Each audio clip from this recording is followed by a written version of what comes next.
Well, tax day quickly approaching. The feds are now using some ways to make up for old debts, some really old debts. The Washington Post reporting hundreds of thousands of taxpayers who may be expecting to get tax refunds this month might instead receive a letter from the government saying that their money went to pay off debts they never knew existed, debts incurred by relatives like mom and dad.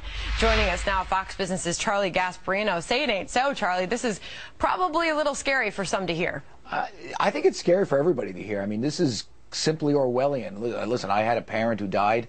There was nothing in the estate, but I remember when she owed some money, people called me and said, "How do I get in line to petition the estate?" You know, think about me having an estate, but the estate so we can get our share.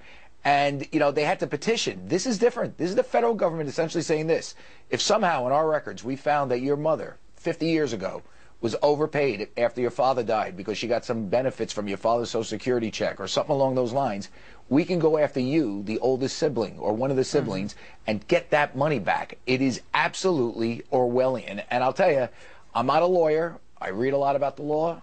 I report a lot on the law. I can't imagine that this is constitutional. It sounds insane. And here's the really, really scary part of it.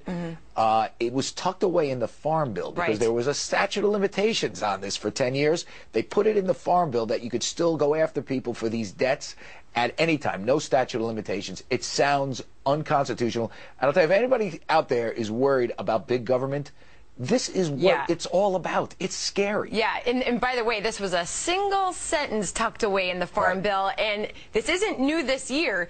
This has been an aggressive effort by the government over the past 3 years. Obviously, after 3 years, and it looks like the government's intercepted $1.9 billion in tax refunds. Already just this year alone, Charlie, $75 million of that on debts delinquent for more than 10 years. We're not talking about a couple years ago. We're talking about over a decade ago. I mean, listen, you know, we sit around here and some of these arguments about the size of government and is government too intrusive, it gets a little bit, you know, academic. We're taking it down right here. This is what you get when you get big government, when you give the government, the federal government, this much power over your life. They will do stuff like this. And I'll tell you, it's up to the courts to stop this. This will not stop unless the courts get involved. This woman, one of the people in the Washington Post piece, is obviously suing.